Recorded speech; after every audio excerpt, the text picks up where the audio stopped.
Hello friends, ମୋ ନାଁ ଗୀତାଞ୍ଜଳି, ଘର କଟକ। ମୁଁ ବାହା ହେବାର ପ୍ରାୟ 10-11 ବର୍ଷ ହେଲାଣି। ମୋ ପୁଅ ଏବେ କ୍ଲାସ୍ 6ରେ ପଢ଼ୁଛି।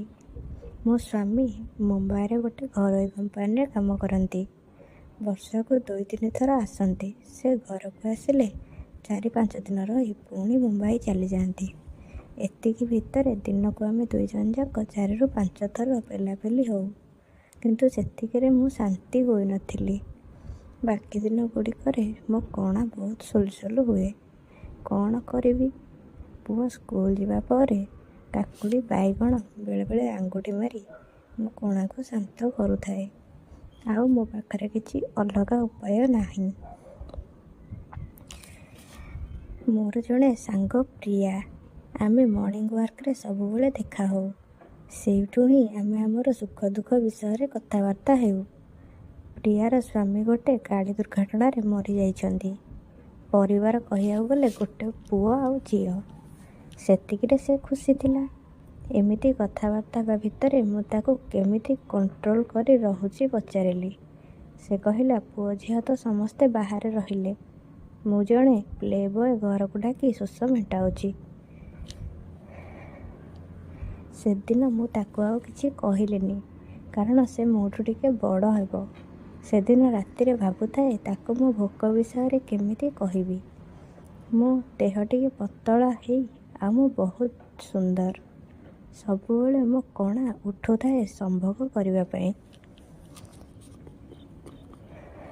ତା ପରଦିନ ମୁଁ କିଛି ନ ଭାବି ତାକୁ କହିଦେଲି, ଦିଦି, ପ୍ଲେ ବୟ କିଏ ସେ? କେମିତି ଆସିବେ ସେମାନେ? ମୋତେ ଟିକେ ଦରକାର ଥିଲା। ଏକଥା ଶୁଣି ସେ ଟିକେ ହସିଲେ ଆଉ କହିଲେ, ଏସବୁଠାରୁ ଦୂରେଇ ରୁହ, ଭଲ ନୁହେଁ। ମୁଁ ମୋ ଭୋକ ବିଷୟରେ ବୁଝେଇ କହିଲି। ସେସବୁ ଶୁଣିବା ପରେ ସେ ମୋତେ ଗୋଟେ ମୋବାଇଲ ନମ୍ବର ଦେଇ କହିଲେ କଲ୍ କରି ଡାକିବାକୁ। ଓଃ, ମୋତେ ଟିକେ ରାହା ମିଳିଲା। ସେଦିନ ଯାକ ଭାବୁଥାଏ ତାକୁ ଡାକିବି କେମିତି, କିଛି ଅସୁବିଧା ହେବନି ତ। ଏସବୁ କିଛି ନ ଭାବି ମୁଁ କଲ୍ କରି ମୋ ଠିକଣା ଦେଲି ଆସିବାକୁ। ରାତି 10ଟାରେ ପୁଅକୁ ଖାଇବାକୁ ଦେଇ ଶୁଆଇ ଦେଲି। ମୁଁ ତାକୁ କହିଥାଏ ରାତି 12ଟା ପରେ ଆସିବାକୁ। ମୋତେ ଟିକେ ଟିକେ ଡର ଲାଗୁଥାଏ କାଳେ କେହି ଜାଣିବେନି ତ। ଦେଖୁ ଦେଖୁ ରାତି 12ଟା ହେଲା ପରେ ପ୍ଲେ ବୟ ମୋ ଘରେ ପହଞ୍ଚିଲା। ପଇସା ଟିକେ ଅଧିକ କହିଲା। ତାକୁ 2000 ଠିକ୍ କଲି ଆଉ ପୁରା ରାତି ପେଲିବାକୁ କହିଲି। ପୁଅକୁ ଡ୍ରଇଂ ରୁମ୍ରେ ଶୁଆଇ ଦେଲି ଆଉ ଆମେ ଦୁହେଁ ବେଡ୍ରୁମ୍କୁ ଚାଲିଲୁ।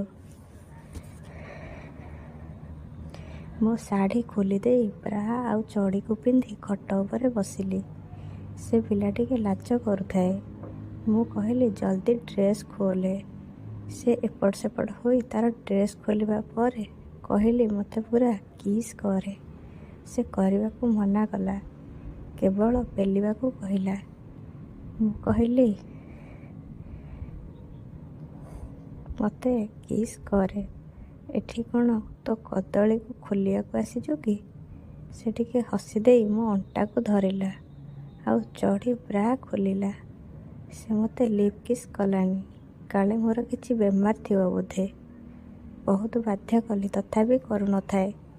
ସେ ମୋତେ କୁଣ୍ଢାଇ ଧରି ଜଙ୍ଘ ଆଉ ମୋ ଭଣ୍ଡାକୁ ପୁରା ଚିପିଲା। ମୁଁ ଟିକେ ଟିକେ ଶବ୍ଦ କରିବା ଆରମ୍ଭ କଲି। ମୋତେ ଶୁଆଇ ଦେଇ ମୋ କଣାରେ ଆଙ୍ଗୁଠି ପୂରାଇ ଆଗ ପଛ କଲା। ଓଃ, ଆଃ, କରି ପାଟି କରୁଥାଏ। ମୁଁ ଆଉ ରହିପାରିଲିନି। ତା ଚଡ଼ି ଖୋଲି ଦେଖେ ତ, କି କଦଳୀ ଲୋ ବୋଉ, ସତେ ଯେମିତି ଲୁହା ଶାବଳଟା। କଦଳୀ ପୁରା ଛତି ହୋଇ ରହିଥାଏ। ପାଖାପାଖି 7-8 ଇଞ୍ଚ ଲମ୍ବା ଆଉ 2 ଇଞ୍ଚ ମୋଟା ହୋଇଥିଲା। ମୁଁ ଦେଖି ମୋ କଣା ଆହୁରି ଉଠିବାକୁ ଲାଗିଲା। ଗୋଟେ ହାତରେ ତା କଦଳୀକୁ ଧରି ହଲାଉଥାଏ ଓ ସେ ମୋ ଭଣ୍ଡା ଆଉ ଅଣ୍ଟାକୁ ଦଳୁଥାଏ। କହୁଥାଏ, ମ୍ୟାଡ଼ାମ, ତୁମ ଭଳି ଗୋରା କଣା ଆଉ ସେକ୍ସି ଝିଅକୁ ଆଜି ପର୍ଯ୍ୟନ୍ତ ପେଲିନି। ତୁମ ବଡି ପତଳା ହେଲେ କ'ଣ ହେବ? ତୁମ ଭଣ୍ଡା ପୁରା ସାଇଜ୍ ଅଛି। କ'ଣ ଲଗଉଛ ଦେହରେ? ମୁଁ କହିଲି, ପେଲିବାକୁ ଆସିଛୁ, ସଜରେ ପେଲିକି ଯା, ଏତେ ପ୍ରଶ୍ନ କରେନି। ସେ ଚୁପ୍ ହୋଇ କହିଲା, ସରି ମ୍ୟାଡ଼ାମ। ତା କଦଳୀକୁ ଟିକେ ଚାଟିବାକୁ କହିଲି, ହେଲେ ସେ ମନା କଲା। ଓଃ ହେଇ କହିଲେ, ଜଲ୍ଦି ପେଲେ ମୋତେ, ମୁଁ ଆଉ ଅପେକ୍ଷା କରିପାରୁନି। ଉଫ୍, ତା କଦଳୀକୁ ଧରି ମୁଁ କଣାରେ ପୂରେଇଲି। ସେ ଧୀରେ ଧୀରେ ପେଲିବା ଆରମ୍ଭ କଲା। ଓଃ, ଏତେ ବଡ଼ ଶାବଳ ମୋ କଣାରେ କେବେ ପଶିନଥିଲା। ମୁଁ ଟିକେ ଉ କରି ଚିଲେଇଲି। ସେ ଆହୁରି ଜୋରରେ ପେଲିବାକୁ ଲାଗିଲା।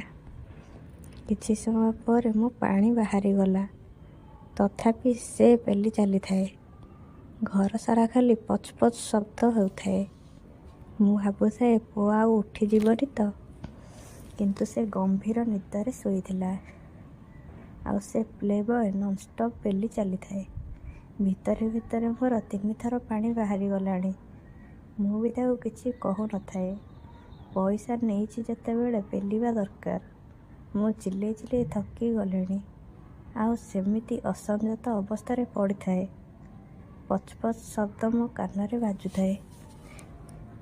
ସେ ଟିକେ ଧୀରେ ଧୀରେ ଥଣ୍ଡା ପଡ଼ିଲା। 10 ମିନିଟ୍ ବସିଲା। ମୁଁ ଟିକେ ପାଣି ପିଇଲି। ଆଉ କହିଲି, ଏଥର ଟିକେ ମୋ ପଛରେ ପେଲିବାକୁ। ସତରେ ଏତେ ବଡ଼ କଦଳୀ ଦେଖି ମୁଁ ତାଜ୍ଜୁବ୍ ରହିଗଲି। ମୋ ସ୍ୱାମୀଙ୍କର ଏତେ ବଡ଼ ହେବନି। ଆଉ ମୁଁ ମୋ ପଛରେ ପେଲିବା କଥା କହିଲେ ସେ ମୋତେ ଗାଳି କରନ୍ତି। ସେଦିନ ମଉକା ଦେଖି ସେ ପ୍ଲେ-ବୟକୁ କହିଲି।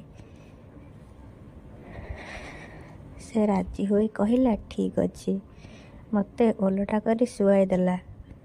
ମୋ ପଛରେ ତା କଦଳୀକୁ ଜବରଦସ୍ତ ପୂରେଇଲା।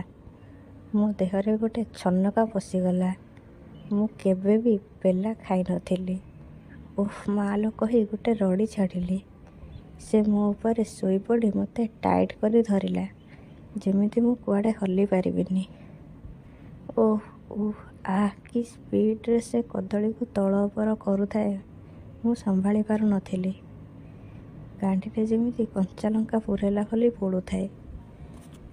ମୁଁ ଚିଲେଇ ଚିଲେଇ କାନ୍ଦି ପକାଉଥାଏ। ଭଗବାନ, କ'ଣ ହେବ ଏବେ? 5 ମିନିଟ୍ ନିର୍ଘାତ ପେଲିବା ପରେ ସେ ତା'ର କଦଳୀକୁ ଦେଖେଇ କହିଲା, ମ୍ୟାଡାମ୍, ତମ ପଛରୁ ରକ୍ତ ବାହାରିଲା। ମୁଁ ପୁରା ଡରିଗଲି। ତାକୁ ଭଲକି ଗାଳି ଗଣ୍ଡେ କହିଲି। ସେ କହିଲା, ତମେ ପଛରେ ପ୍ରଥମ ଡୋଜ୍ ନେଲ ବୋଧେ, ସେଥିପାଇଁ ରକ୍ତ ବାହାରିଲା। ଓ ଭଗବାନ, ମୁଁ ପୁରା ଅଚେତ ଅବସ୍ଥାରେ ପଡ଼ିଥିଲି। ସେ ମୋତେ ବାଥରୁମ୍ ନେଇ ମୋ ପଛ ଆଉ କଣାକୁ ସଫା କଲା। ଆଉ ସେ ମୋତେ ଟେକି ଆଣି ଖଟରେ ପକେଇ ଦେଇ ଗଲା। ଆଉ କହିଲା, ଯେବେ ବି ଦରକାର ମୋତେ କଲ୍ କରିବ। ସେଦିନ ସକାଳୁ ଆଉ ଉଠି ପାରିଲିନି। ବାବରେ, କି ପେଲା ଦେଲା। ସେଦିନ କିଛି ଖାଇବା ମଧ୍ୟ ରୋଷେଇ କରିଲିନି।